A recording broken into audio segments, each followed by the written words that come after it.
Good morning, everyone. અવાજ સંભળાય છે?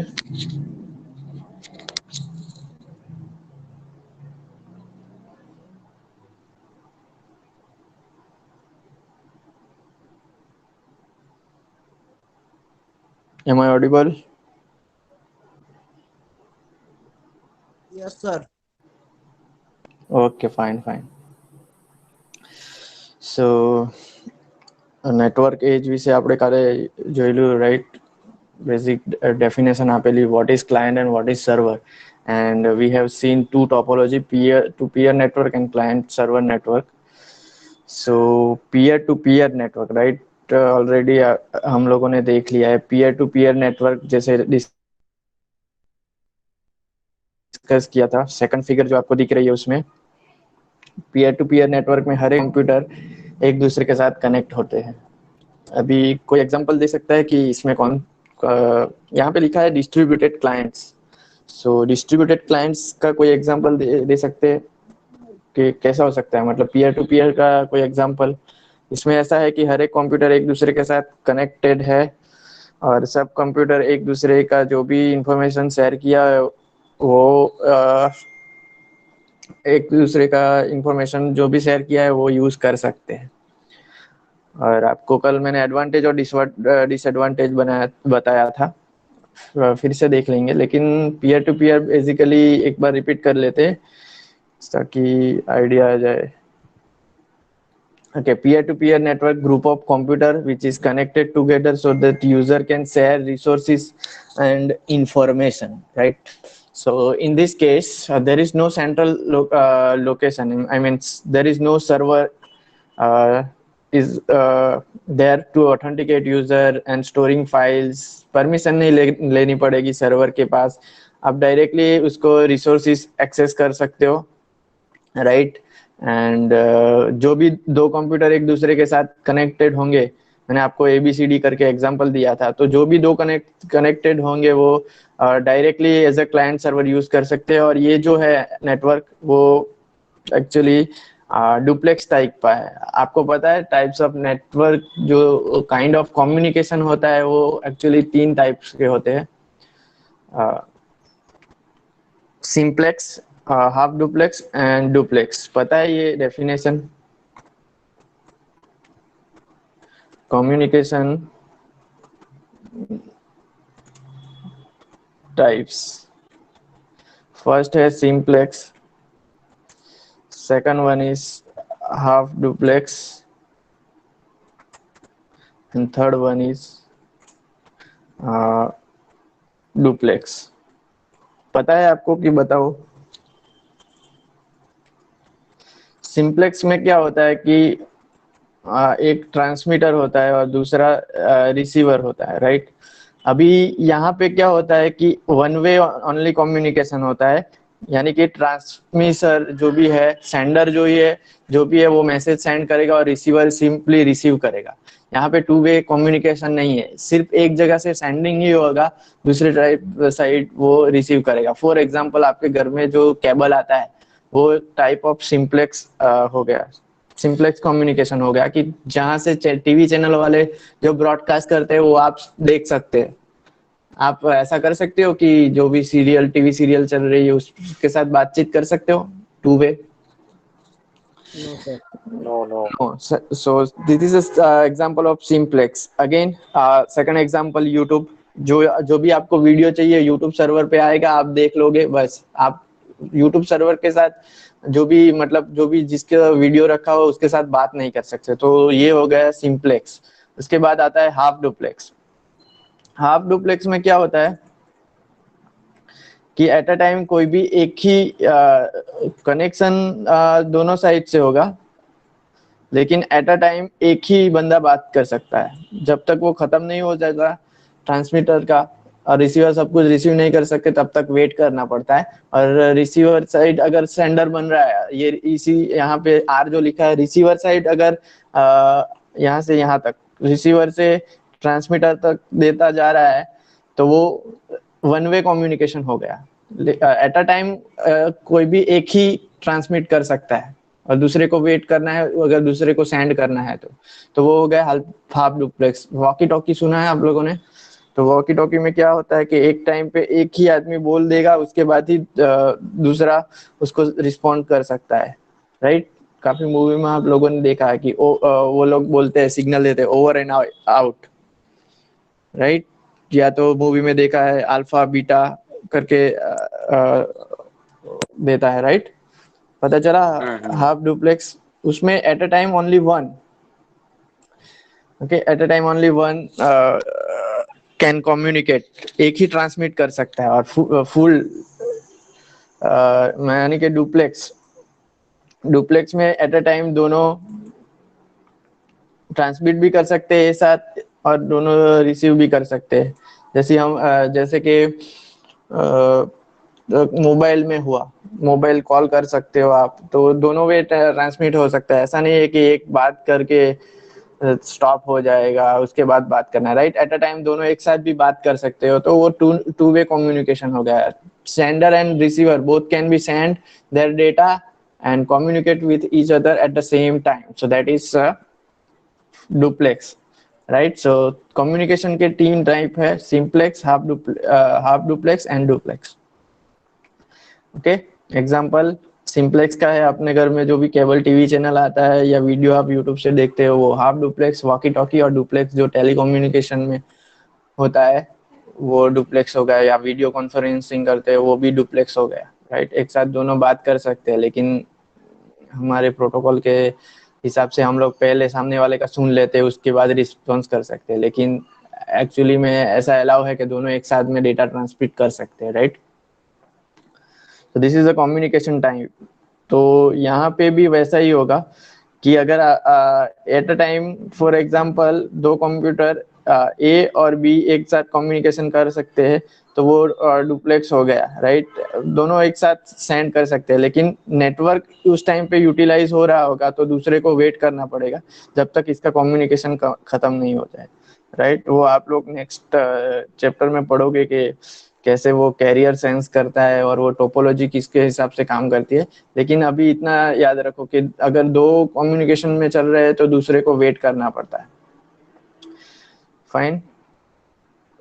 लेकिन क्लाइंट सर्वर में भी ऐसा हो सकता है कि सिंप्लेक्स हो या हाफ डुप्लेक्स हो, लेकिन अभी क्लाइंट साइड पे मल्टीपल इसके इंस्टेंस बनते हैं। जावा में आप लोगों ने थ्रेड सुना है? थ्रेड, एक्चुअली थ्रेडिंग अगर अवेलेबल है तो एक ही चीज की हर जगह पे कॉपी हो सकती है। फॉर एग्जांपल अब पीयर टू पीयर नेटवर्क पे आ जाइए। डिस्ट्रीब्यूटेड क्लाइंट का मैं एक एग्जांपल देता हूँ कि ये जो कंप्यूटर है, ये कंप्यूटर कोई एक क्लाइंट है और ये बाकी सारे सर्वर है। फॉर एग्जांपल बी, सी और डी।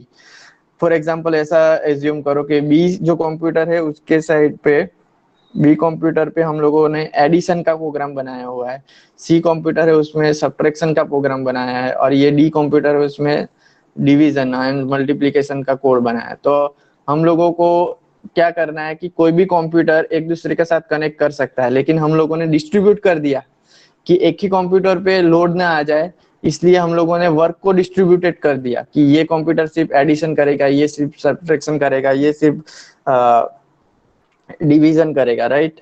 सो जब भी ए को सब्ट्रैक्शन की जरूरत पड़ेगी तो वो यहाँ पे जाएगा, मल्टीप्लिकेशन डिवीजन की जरूरत पड़ेगी तो यहाँ पे जाएगा, राइट। सेम थिंग यहाँ पे भी कोई आप फंक्शनलिटी इंप्लीमेंट कर सकते हो, तो दूसरे किसी कंप्यूटर को इस फंक्शनलिटी की जरूरत पड़ेगी तो वो यहाँ से एक्सेस कर सकता है। मतलब कि यहाँ पे क्या हुआ है, क्लाइंट जो है वो डिस्ट्रीब्यूटेड हो गया, जो भी फंक्शनलिटी है वो हमारी डिस्ट्रीब्यूटेड हो जाएगी, तो एक कंप्यूटर पे लोड नहीं आएगा, राइट। अब आप लोग करते हो कि फॉर एग्जांपल डिजाइन इंजीनियरिंग का प्रोजेक्ट करते हो आप लोग, तो क्या करोगे आप, पूरा पूरा प्रोजेक्ट एक ही लोग नहीं करेगा। अभी तो ऐसा चल रहा है कि काफी ग्रुप में ऐसा होता है कि एक ही बंदा काम करता है, बाकी सब देखते रहते हैं। लेकिन जनरली में क्या प्रैक्टिस होती है कि वर्क डिस्ट्रीब्यूट कर लेते हैं कि ये एक बंदा डॉक्यूमेंटेशन करेगा, दूसरा जो कोडिंग करेगा, राइट, तीसरा इंफॉर्मेशन गैदरिंग करेगा, राइट। तो हम लोग वर्क को डिस्ट्रीब्यूट कर सकते हैं ताकि एक बंदे पे सारा का सारा लोड ना आ जाए, right. So peer to peer network basically ऐसे कोई एप्लीकेशन में यूज होगा कि जिसमें हम लोगों को वर्क डिस्ट्रीब्यूशन का जरूर पड़े और एक कंप्यूटर पर लोड नहीं आए। दूसरा एक एडवांटेज ये है यहाँ पे कि कोई भी एक कंप्यूटर अगर खराब हो गया, कोई भी एक कंप्यूटर अगर खराब हो गया तो हम लोग दूसरे का हेल्प ले सकते हैं, राइट। पूरे का पूरा नेटवर्क यहाँ पे डिस्ट्रॉय नहीं हो जाएगा। यहाँ पे क्लाइंट सर्वर की बात करें, अगर सर्वर भी बंद हो गया तो कोई भी कंप्यूटर एक दूसरे के साथ कम्युनिकेशन नहीं कर सकते, या तो कोई भी इंफॉर्मेशन आपको मिलेगी नहीं, राइट। यहाँ पे ऐसा एज्यूम करना है कि सेंट्रल सर्वर में, क्लाइंट सर्वर में, सेंट्रल सर्वर में सभी फंक्शनलिटी जैसे कि एडिशन, सब्ट्रैक्शन, मल्टीप्लिकेशन, डिवीजन रखी है। यहाँ पे क्या हुआ है, वर्क को डिस्ट्रीब्यूट कर दिया है ताकि जब भी कोई भी ऑपरेशन की जरूरत पड़े तो हम लोग यहाँ से डायरेक्टली उसको एक्सेस कर सकते हैं। ओके, पता चला basic difference peer to peer और क्लाइंट सर्वर में। सेंट्रल सर्वर में यहाँ पे सारे की सारी फंक्शनलिटी एक ही सिस्टम पे होगी, वाइल यहाँ पे डिस्ट्रीब्यूट हुई होगी, राइट। अब ऐसा भी हो सकता है कि हर एक कंप्यूटर में एक एप्लीकेशन हो सकता है कि जैसे कि गूगल का सर्वर है तो गूगल का इंफॉर्मेशन मल्टीपल सर्वर पे रखा हुआ होगा। फेसबुक का आपका इंफॉर्मेशन है मल्टीपल सर्वर पे रखा हुआ होगा। आपकी इंफॉर्मेशन आप डेटाबेस में पढ़े होंगे कि जो भी ट्रांजेक्शन की डिटेल है वो मल्टीपल कंप्यूटर पे रखी होगी, ताकि कि एक कंप्यूटर अगर फेल हो गया सर्विस प्रोवाइड करने में तो दूसरे कंप्यूटर में हम लोग डायरेक्टली एक्सेस कर सकते हैं। तो ऐसा भी फंक्शनलिटी हो सकता है कि मल्टीपल कंप्यूटर में एक से ज्यादा फंक्शनलिटी हो और सेम फंक्शनलिटी हो, लेकिन उस टाइम पे आपको एसिड प्रॉपर्टी सीखे होंगे डेटाबेस में, राइट।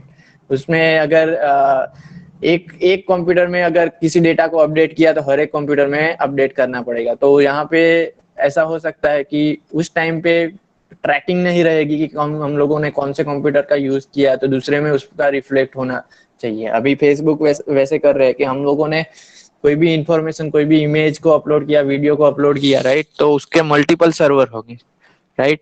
तो अगर आप इंडिया फॉर एग्जांपल, एक इंडिया का कंप्यूटर है, सर्वर है, एक दूसरा लेट से ब्रिटेन में कोई जगह पे रखा हुआ है, तीसरा यूएसए में कोई जगह पे रखा हुआ है, तो जब भी आप फॉर एग्जांपल यूके के सर्वर पे कोई अपलोड हुआ आपका डेटा तो अल्टीमेटली वो यहाँ पे भी आ जाएगा, यानी कि मल्टीपल कॉपीज बनेगी। और अगर ये आपने जहाँ पे ओरिजिनल रखा था वो क्रैश हो गया और या तो कोई नेचुरल कैलेमिटीज हो गई तो यहाँ पर सर्वर खराब हो गया, तो आप यहाँ से इंफॉर्मेशन को गेन कर सकते हो। सो पीयर टू पीयर में ये भी एक एग्जांपल ले सकते हो कि multiple information are either distributed at several system, या तो आप फंक्शनलिटी को डिवाइड कर दीजिए, डिस्ट्रीब्यूट कर दीजिए वर्क को। जैसे आप, मैंने एग्जांपल दिया डिजाइन इंजीनियरिंग या तो प्रोजेक्ट का वर्क आप डिस्ट्रीब्यूट कर रहे हो। तो पता चला बेसिक डिफरेंस क्लाइंट सर्वर में। क्लाइंट सर्वर में क्या है कि एक ही सर्वर पे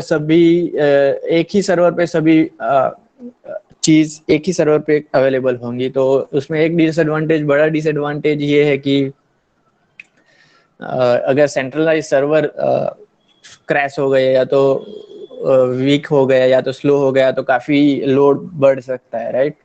जैसे कि जीटीयू का सर्वर है, रिजल्ट आप देखते हो, राइट। अगर ये सेंट्रल सर्वर ही क्रैश हो गया या तो स्लो हो गया तो आपको रिस्पॉन्स ही नहीं मिलेगा जल्दी और आप बार बार ट्राई करोगे, तो जब भी वो सर्वर ऑफ होगा तभी आपको रिजल्ट मिलेगा। सो यहाँ पे क्लाइंट सर्वर में एक ही सेंट्रल सर्वर पे सब डिपेंड होगा, वाइल यहाँ पे क्या है कि सब डिस्ट्रीब्यूटेड है, तो आप किसी भी वर्क स्टेशन का यूज कर सकते हो, right. So advantage peer to peer, easy to set up, there is no need for any committed server as peer act as both server and client, right. मैंने एग्जांपल दिया, सभी चार में आप डिस्ट्रीब्यूट करते हो तो कोई भी एक दूसरे का वर्क का यूज कर सकता है, कोई भी प्रोसेस का यूज कर सकते हो। The network implementation is quite cheap. अगर आपको यहाँ इम्प्लीमेंटेशन करना है, कोई एक कंप्यूटर ऐड करना है, तो सिर्फ आपको क्या, पांचवा कंप्यूटर अगर यहाँ पे ऐड करना है तो सिर्फ आपको एक दूसरे के साथ लिंक ही ऐड करना है, मतलब कि केबल ही इम्प्लीमेंट करना है। जाके यहाँ पे आएगा तो आपको काफी सारा सर्वर का ओएस अलग से इंस्टॉल करना पड़ेगा, उसके लिए प्रोग्रामिंग करनी पड़ेगी, टेक्निकल पर्सन चाहिए होगा, काफी कुछ आपकी मेहनत बढ़ जाएगी, right. The resource of a peer can be shared with other peers very easily in the network. Okay, एक का प्रिंटर, अगर एक कंप्यूटर के साथ प्रिंटर जुड़ा हुआ है और सभी कंप्यूटर वहां से नेटवर्क में जुड़े हुए हैं, तो आप यहाँ का प्रिंटर का भी यूज कर सकते हो, राइट। सो रिसोर्सेज यूज कर सकते हो, इसकी मेमोरी यूज कर सकते हो। अगर आप यहाँ का कोई डेटा फुल हो गया, तो आप मेमोरी, इसका ज्यादा मेमोरी है तो आप यहाँ पे लोड को डिस्ट्रीब्यूट कर सकते हो, जो भी स्पेस है, एक्स्ट्रा स्पेस है, वो यहाँ पे यूज भी कर सकते हो। ओके, अब डिसएडवांटेज पीयर टू पीयर के, speed of the network decrease due to heavy uses, right. पहले तो आप कौन सी टोपोलॉजी यूज करते हो इसके डिपेंड करेगा कि आप रिंग टोपोलॉजी यूज कर रहे हो, बस टोपोलॉजी यूज कर रहे हो, मैश टोपोलॉजी यूज कर रहे हो, कौन सी टोपोलॉजी यूज कर रहे हो उस पर डिपेंड करेगा। उसके हिसाब से स्पीड पे वो इफेक्ट करेगा कि अगर ये दोनों का कम्युनिकेशन उस टाइम पे चल रहा है और यहाँ से एक तीसरे कंप्यूटर को इंफॉर्मेशन चाहिए, तो उसको जब तक ये कम्युनिकेशन कंप्लीट नहीं हो जाए तब तक उसको वेट करना पड़ेगा। आप क्रिटिकल सेक्शन पढ़े हो ओएस में, तो आपको पता होगा कि वो स्पीड पे कैसे इफेक्ट करता है, right. Second is disadvantage is not easy to keep track of information और ईच कंप्यूटर। मैंने बोला कि अगर सेम इंफॉर्मेशन एक से ज्यादा कंप्यूटर पे रखी होगी तो आपको सभी सिस्टम पे अपडेट करना पड़ेगा, मतलब कि एसिड प्रॉपर्टी को सेटिस्फाई करवाना पड़ेगा, right. Third disadvantage is there is no central backup of file and folders. Okay, central backup कोई नहीं है, central कोई सिस्टम नहीं है। तो एक कंप्यूटर पे इंफॉर्मेशन अगर आप लोगों ने रखा है, अगर वो भी क्रैश हो गया तो आप ये सिस्टम का कोई भी रिसोर्स या इंफॉर्मेशन यूज नहीं कर सकते। Network and data security are weak. Okay, यहाँ पे सिंपल एक कंप्यूटर की तरह ही यूज हो रहा है, तो security might be problem. Next is client server. A client server network is a system where one or more computer called client to connect to a central computer name as a server to share or user resources, right?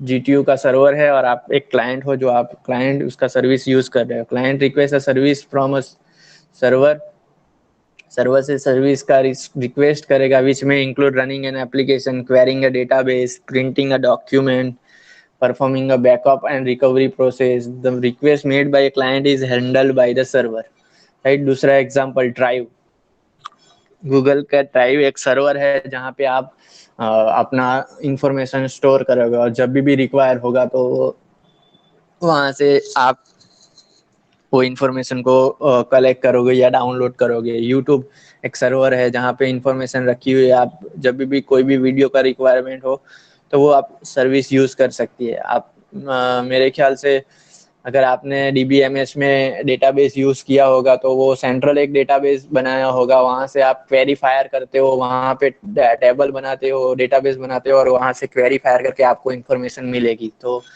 कोई भी computer से आप information वहां से, अगर आपका computer central server से connected है तो कोई भी कंप्यूटर से आप इंफॉर्मेशन को कलेक्ट कर सकते हो, right. Client server network is that in which file and resources are centralised. Okay, सभी जो है वो सर्वर पे डिपेंड करेगा, सेंट्रलाइज है। This means that the server can hold them and other computer can access them. Okay, next advantage, the server system hold the share files. एक ही system पे सारी फाइल्स होगी, जैसे गूगल ड्राइव हो गया, ड्राइव पे ही आपकी इंफॉर्मेशन शेयर हो गई है। The server can be schedule to take the file backup automatically. Okay, automatically backup ले लेता है वो, अपने को करने की जरूरत नहीं है। Network access is provided only to authorise user through user security at the server.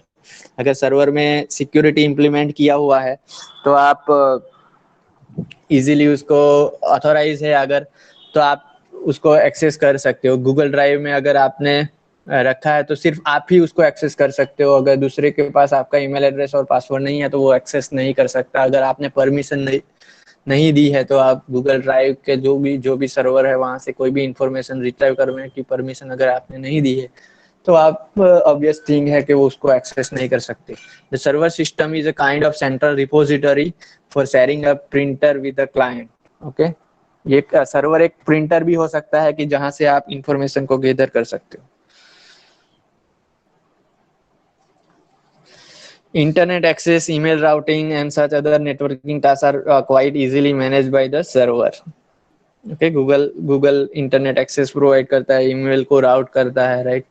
दूसरे सर्चिंग की फैसिलिटी प्रोवाइड करता है। काफी सारे गूगल एक सर्वर है जहाँ पे आप काफी सारी इंफॉर्मेशन ले सकते हो। मैप हो गया, फॉर्म्स क्रिएट कर सकते हो, एक्सेल सीट क्रिएट कर सकते हो, काफी सारी फंक्शनलिटी आप उस सर्वर से ले सकते हो। The software application shared by the server are accessible to the clients. Okay, client को वो सर्वर accessible है। Next is disadvantage. The implementation of network is a quite expensive, right? Basic जो कंप्यूटर होता है उससे सर्वर जो भी आप बनाने जाओगे वो एक्सपेंसिव होगा। सर्वर का प्राइस, लैपटॉप आपको 25-30 हजार में मिल जाएगा, लेकिन सर्वर आपको बनाना है तो वो थोड़ा महंगा पड़ेगा, मोर देन लाख्स, 1 लाख ऐसा आता है सर्वर। उसमें कॉन्फ़िगरेशन ही अलग होते हैं, प्रोसेसर ज्यादा होते हैं, मेमोरी ज्यादा होती है, उसकी रैम की साइज बड़ी होती है। नेक्स्ट पॉइंट है डिसएडवांटेज, आपको नेटवर्क ऑपरेटिंग सिस्टम उसमें इंस्टॉल करनी पड़ेगी। जैसे कि विंडोज का है, विंडोज सर्वर, इसका ऑपरेटिंग सिस्टम ही अलग है। हम लोग लैपटॉप में विंडोज 7, 10 राइट ऐसे इंस्टॉल करते हैं, लेकिन सर्वर का खुद का ऑपरेटिंग सिस्टम रहता है। तो वो प्रोसेस कैसे हैंडल करना है, टास्क कैसे हैंडल करना है, वो सब सर्विसेज कौन सी इनेबल करनी है, कौन सी बैकग्राउंड सर्विसेज इनेबल करनी है, वो सब वो ऑपरेटिंग सिस्टम देखता है, राइट। आप लोग पढ़े होंगे ऑपरेटिंग सिस्टम में कर्नल लेवल और यूजर लेवल। तो ऑपरेटिंग सिस्टम मींस सर्वर के लिए ऑपरेटिंग सिस्टम में काफी कुछ कर्नल लेवल पे होता है, तो उसके लिए ऑपरेटिंग सिस्टम ही अलग बनाई गई है। Clear? Next disadvantage is if a server fail then entire network will be crashed. अगर सर्वर फेल हो गया तो एंटायर नेटवर्क क्रैश हो गया। जीटीयू रिजल्ट का एग्जांपल ले सकते हो, या कोई भी गवर्नमेंट साइट जब भी आप यूज करना चाहो, अगर क्रैश हो गई तो आप सर्विस यूज नहीं कर सकते, राइट। जैसे वो सर्वर है गूगल, फेसबुक, वो रेयरली क्रैशेस होते हैं उसमें, क्योंकि उसके मल्टीपल सर्वर अवेलेबल है। जबकि ऐसे जैसे जीटीयू है उसका एक या 2 सर्वर ही होते हैं, तो वो क्रैश होने के कारण काफी समय तक हम लोग उसको एक्सेस नहीं कर पाते। वाइल गूगल, फेसबुक, व्हाट्सएप है उसका मल्टीपल सर्वर पे आपका डेटा है, तो अगर एक सर्वर भी क्रैश हो गया तो आप दूसरे सर्वर से इंफॉर्मेशन ले सकते हो। Second disadvantage, there may be a congestion if more than one client request for a service at the same time, right? कुछ टाइम पे काफी सारे सर्वर, काफी सारे मल्टीपल क्लाइंट एक साथ रिक्वेस्ट करेंगे तो ऑटोमेटिकली स्पीड उसका कम हो जाएगा, राइट। रिजल्ट आया, सबको पता चल गया कि रिजल्ट आया, तो सब एक साथ उसको रिक्वेस्ट करेंगे तो उसमें पॉसिबल है कि रिजल्ट आपको जल्दी नहीं मिलेगा, क्योंकि एक साथ सारे रिक्वेस्ट करेंगे तो सर्वर भी कंफ्यूज हो जाएगा कि किसकी रिक्वेस्ट पहले आई है, तो उसके हिसाब से आप रिस्पॉन्स करेंगे। In addition there will be depend on the network speed, कि जो भी रिक्वेस्ट आ रहा है उस क्लाइंट का स्पीड कितना है, वो सब में भी वो डिपेंड करेगा। क्लियर? क्लाइंट सर्वर,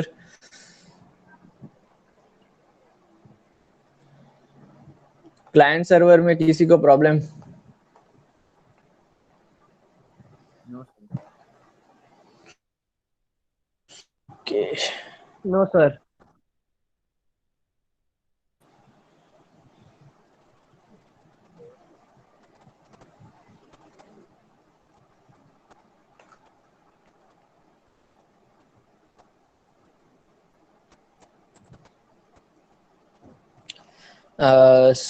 आप स्क्रीनशॉट लोगे या मैं फाइल भेज दूं आपको? Sir File, PDF. sir. Okay, I will send you a PDF, right? Okay, sir. Okay, next topic is technique used in data communication to transfer data. there are two type of communication are there, connection oriented and connectionless. Okay, connection oriented and connectionless. Connection एक basically connection oriented, जैसे कि voice call मैंने कल आपको बताया था कि पहले कनेक्शन ओरिएंटेड हुआ तो आपको पहले कॉल नंबर डायल करेंगे, उसके बाद अगर पहले वो चेक करेगा आपके फोन में नेटवर्क आ रहा है कि नहीं आ रहा है। नेक्स्ट अगर नेटवर्क आ रहा है तो सामने वाले का नेटवर्क चेक करेगा कि सामने वाला उस टाइम पे नेटवर्क से कनेक्टेड है कि नहीं है, राइट। फिर उसके बाद नंबर डायल होगा, तो वो आप जब भी कॉल करते हो तो बीच में रिंग पे बजने से पहले जो आता है टू टू करके जो वॉइस आती है, पल्सेस आप सुनते हो, तो वो एक्चुअली कनेक्शन एस्टेब्लिशमेंट का टाइम है कि कनेक्शन वो एस्टेब्लिश करता है। और उस कनेक्शन एस्टेब्लिश करने के बाद वो आपका कॉल होगा, राइट। सो कनेक्शन ओरिएंटेड होता है एक, और दूसरा होता है कनेक्शन लेस, राइट। उसमें यूडीपी बेसिकली यूज होता है, कनेक्शन ओरिएंटेड में टीसीपी यूज होता है।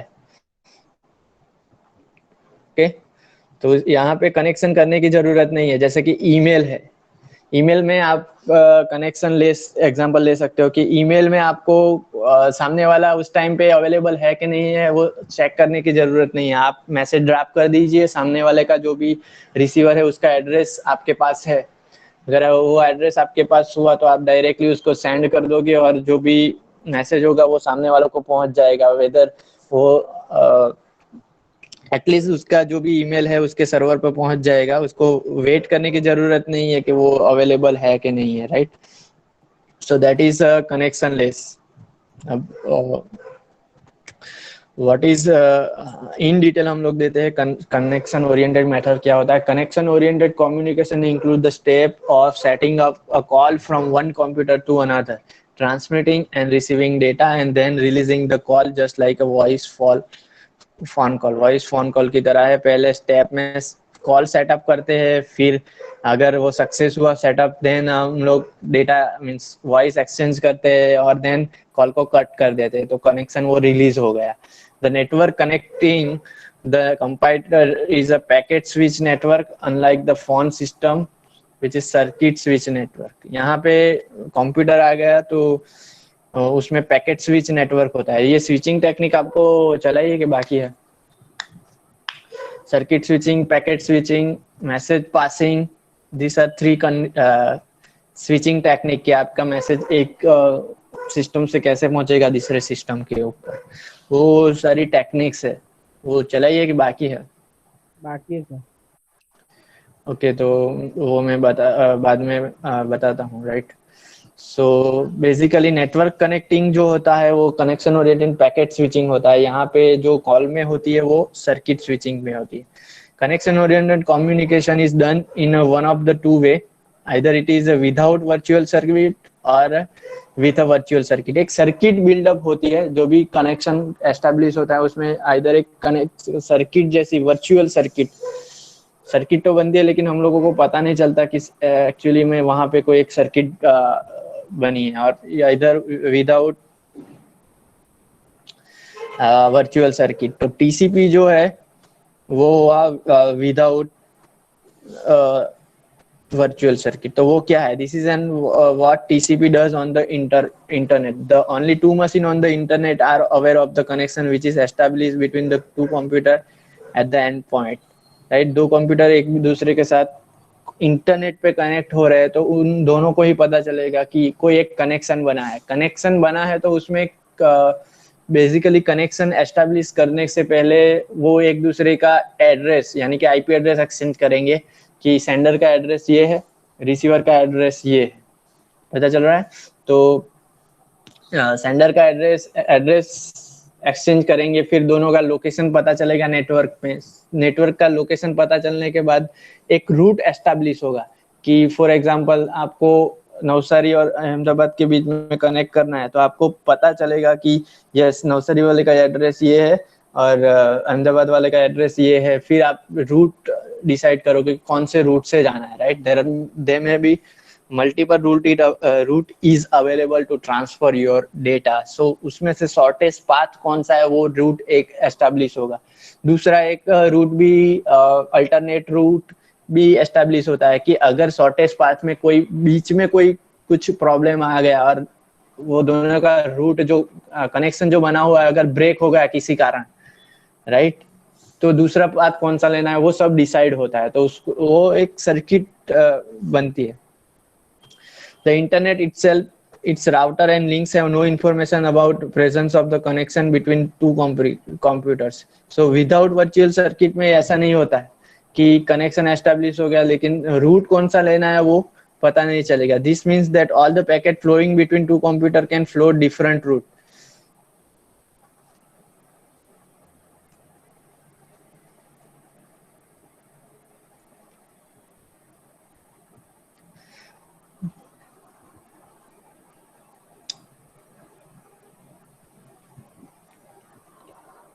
यहाँ पे एक एग्जांपल लिया हुआ है कनेक्शन ओरिएंटेड में कि ए को सेंड करना है, फॉर एग्जांपल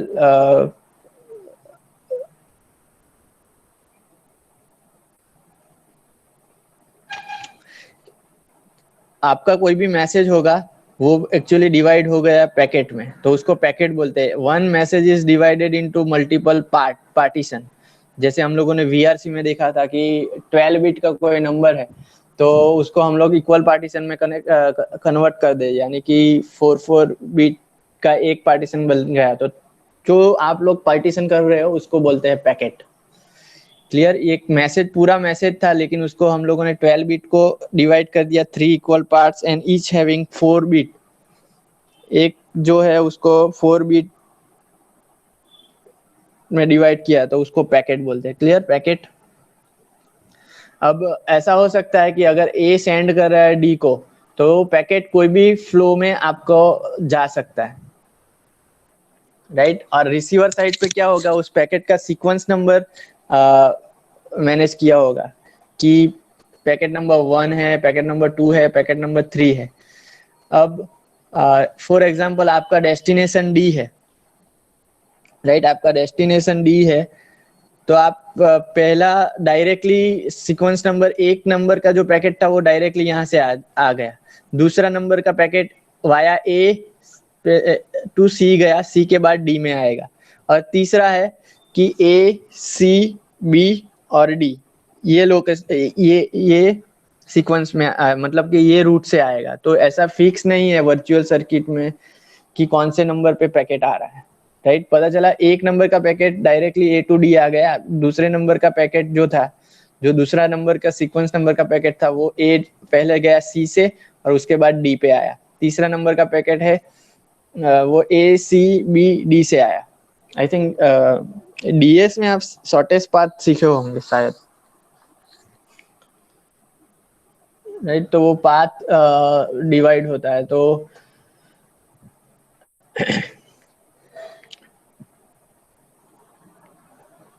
जो भी पैकेट होता है, this mean all of the packet flowing between two computer can flow different routes, वो डिफरेंट रूट्स पे आ सकते हैं without virtual circuit. One benefit of establishing the connection is that flow of packet from the source to destination can be slowed down if the internet is congested and speed up when the connection is disappear। ये आप लोग sliding window करके आएगा, उसमें आपको ज्यादा clear होगा कि ये कैसे हो रहा है कि दूसरे सीक्वेंस नंबर अलग अलग आ रहे हैं। फिर एक विंडो होता है रिसीवर साइड पे कि जो पहले असेंबल करता है कि ये यस पहले नंबर का पैकेट आया वो पहली बकेट में जाएगा, सीक्वेंस नंबर 2 आया तो वो 2 और उसके बाद कनेक्ट होता है, राइट। एग्जाम्पल, अगर आप मोबाइल में व्हाट्सएप यूज कर रहे हैं तो आपका जो सेंडर है वो मैसेज भेजता है लेकिन वो जरूरी नहीं कि आपके रिसीवर पे आया, मतलब आपके फोन में आया। वो फॉर एग्जांपल आप मैसेज सेंड कर रहे हो,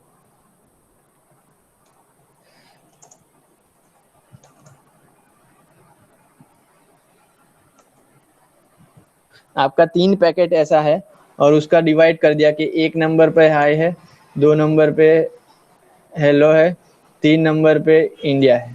अब आप अभी मोबाइल का नेटवर्क यूज कर रहे हो तो उसमें मीडियम कौन सा रहेगा, एयर मीडियम से वो मैसेज आ रहा है, तो ट्रांसमीटर ने तो ये ट्रांसमिट कर दिया, राइट। ट्रांसमीटर उसको ट्रांसमिट कर रहा है ये तीनों मैसेज को सीक्वेंस में, लेकिन रिसीवर साइड पे ये ऐसा भी हो सकता है, पहले 2 आएगा, फिर 1 आएगा, फिर 3 आएगा। लेकिन यहाँ पे रिसीवर साइड पे क्या रहेगा, एक विंडो रहेगा कि आपको पता है कि 3 मेरे पैकेट्स आ रहे हैं, ओवरऑल 3 पैकेट आ रहे हैं, तो मतलब यहाँ पे एक सिस्टम ऐसा रहेगा कि एक्स पहला बीट इंडिकेट करेगा कि टोटल कितने पैकेट आ रहे हैं, तो मेरे को पता चल गया कि 3 पैकेट आए हैं, तो रिसीवर साइड पे 3 बफर ऑक्यूपाइड हो जाएंगे, यानी कि 3 पैकेट उसको एलोकेट हो जाएंगे। उसके बाद रिसीवर में अगर पहले नंबर पे आता है 2, तो 2 का जो बकेट है वो 2 नंबर पे जाएगा। उसके बाद 1 नंबर का पैकेट आया तो 1 यहाँ पे जाएगा, भले कोई भी सीक्वेंस में आया लेकिन उसका बकेट फिक्स होगा, उसको विंडोज बोलते हैं।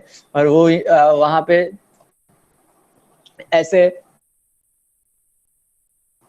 चल रहा है, मैसेज आपको रिसीवर साइड पे ऐसे भी आ सकता है, कोई भी पाथ से यूज हो सकता है, बिकॉज आप एयर मीडियम यूज कर रहे हो। एयर मीडियम यूज कर रहे हो तो वो एयर में कोई भी वो मॉड्यूलेशन एक टेक्निक होती है कि मैसेज जो है आपका चेंज हो जाता है।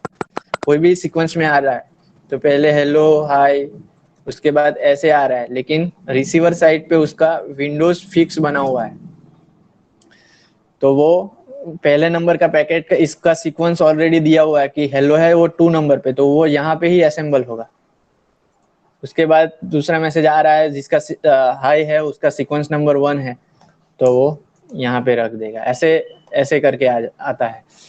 तो इसी कारण आप काफी बार देखते हो कि YouTube आपका चल रहा है, जहां पे आपका टाइमिंग प्ले हो रहा है उसके बाद व्हाइट लाइन आती है, देखा है आपने? तो आपका जो डेटा आ रहा है वो वहां पे असेंबल हो रहा है, मतलब कि कुछ सेकंड्स या मिनट का डेटा उसमें ऑलरेडी बफर में आपके सिस्टम पे डाउनलोड होके बफर में जा रहा है, ताकि आपका नेटवर्क कुछ सेकंड के बाद अगर लो भी हो जाए, यानी कम भी हो जाए, स्पीड कम भी हो जाए, तो भी वो बफर हो गया है तो आपका प्ले हो रहा होगा। सो ऐसे आपका पैकेट आता है, पता चल रहा है? हाँ sir. Okay, so one benefit of establishing the connection is that flow of packet from the source to destination can be slowed down if the internet is congested and speed up when the congestion is disappear. तो buffer ऐसे हो रहा है। Another benefit is that the endpoint can anticipate traffic between them and agree to cooperate to ensure the integrity and continuity of the data transfer. Right? Integrity मतलब कि आप मर्ज कर रहे हो, मल्टीपल पैकेट आ रहे हैं उसको मर्ज कर रहे हैं, तो इंटीग्रिटी इंपॉर्टेंट है, राइट। आप एसिड प्रॉपर्टी में के बाद भी इनकंसिस्टेंसी एंड इंटीग्रिटी सीखे होंगे, तो वो इम्पोर्टेंट है। Okay, this allow network to be treated as a stream of data. Yes, stream of data, exact word है स्ट्रीमिंग। आपके यूट्यूब का वीडियो स्ट्रीम हो रहा है, तो वो क्या कर रहा है कि एक्स्ट्रा जो नेक्स्ट सेकंड या मिनट्स का जो भी डेटा आपको प्ले करना है वो ऑटोमेटिकली आ जाएगा कंजेस्टेंट। अगर आपको पता है कि यहाँ से ही यही वीडियो भेजना है, यूट्यूब को पता है, तो वो आपके सिस्टम पे भेजता जाएगा नेक्स्ट मिनट और वो बफर होता जाएगा। Clear? Next is with virtual circuit. This is not used on the internet but it is used another type of network. Virtual circuit X25 protocol still popular in Europe. हमारे यहाँ पे use नहीं होता, लेकिन उसका identification कैसा है कि the routes with in the network route all packet in one connection over the same route. The advantage is that अभी the route within the network route all packet in one connection over the same route, and the advantage is that video and voice traffic is easier to carry because router can reserve memory space to buffer the transmission। अभी voice में ऐसा नहीं चलेगा कि आप लोगों बोल रहे हैं हाय हेलो इंडिया, लेकिन अगर वो वॉइस का सीक्वेंस ही इनएप्रोप्रिएट है, मतलब वॉइस में आप लोगों ने बोला है, तो वॉइस में ऐसा नहीं चलेगा क्योंकि वो लाइव चल रहा है, आप कॉल पे बात कर रहे हो, तो पहले इंडिया आ गया, उसके बाद हाय आ गया, उसके बाद हेलो आ गया, तो सीक्वेंस का उसमें मीनिंग नहीं रहेगा। वॉइस में आपको सीक्वेंस अप्रोप्रिएट चाहिए, वीडियो में भी आपको सीक्वेंस अप्रोप्रिएट चाहिए कि पहले 5 सेकंड 5 सेकंड से 10 सेकंड का जो वीडियो है वो चलेगा, उसके बाद 10 to 15 चलेगा। उसमें सीक्वेंस इंपॉर्टेंट है वॉइस और वीडियो में। लेकिन मैसेज में अगर आपका असेंबल होने के टाइम पे बफर हो रहा है तो वो सीक्वेंस नंबर अप्रोप्रिएट कर सकता है, राइट। और काफी बार आप सुनते हो कि वॉइस में अगर नेटवर्क ठीक से नहीं आ रहा है तो आपका डेटा लॉस हो जाए, कि आप बोलेंगे कि आपका सर आपका वॉइस ब्रेक हो रहा है, सुना ही नहीं दे रहा है, क्योंकि वो लाइव है और कनेक्शन ऑलरेडी एस्टेब्लिश हो चुका है। तो उसमें सीक्वेंस मैटर करता है, पैकेट का कौन से सीक्वेंस में आता है। तो उस टाइम पे आपका वर्चुअल सर्किट बनेगा कि जो भी पैकेट सीक्वेंस में है उसी सीक्वेंस में रिसीव होना चाहिए, अदरवाइज उसका मीनिंग नहीं रहेगा, राइट। आप हाय हेलो इंडिया बोले हो तो सामने वही सुनना चाहिए वॉइस में, तो उस टाइम पे आपको वर्चुअल सर्किट बनाना पड़ेगा।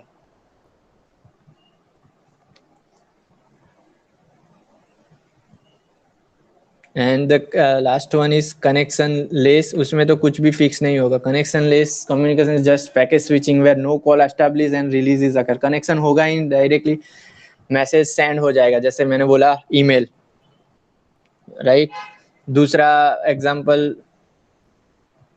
हमारा देखे तो हम लोग पोस्ट में कुछ लेटर लिखते हैं तो वो कोई भी पाथ से वो जाएगा, राइट। कनेक्शन उसमें जरूरत नहीं है, सिर्फ डेस्टिनेशन पर डेटा पहुंचना चाहिए, राइट। आप देखते हो कुछ ऑनलाइन पार्सल मंगवाते हो तो वो पहले वेदर सूरत से नवसारी आना चाहिए, लेकिन वो पहले अहमदाबाद जाएगा, अहमदाबाद से वहां पे ट्रांसफर होगा, ऐसे वो फिक्स नहीं है रूट, राइट। तो उसमें कनेक्शन लेस मेथड ऐसा एग्जांपल आप दे सकते हो। ईमेल है, राइट। ईमेल कुछ भी कर पे रिसीवर के पास पहुंचना चाहिए, उसमें कुछ भी फिक्स नहीं रहेगा। Connectionless communication just packet switching where no call establish and release occur, a message is broken into packet and each packet is transferred separately. Moreover, the packet can travel different route to destination since there is no connection. Connection ही नहीं है तो कोई भी root से वो जा सकता है।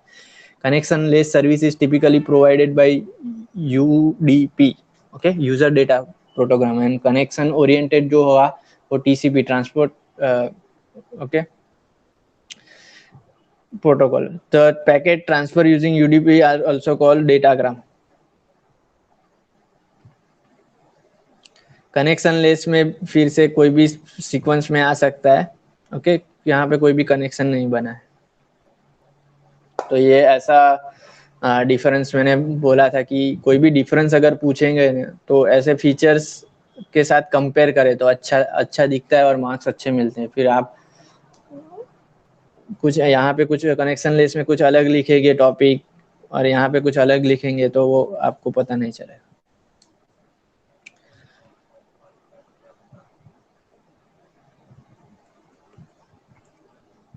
ट्रांसमिशन मीडिया नेक्स्ट लेक्चर में देखेंगे। यहाँ तक किसी को डाउट है?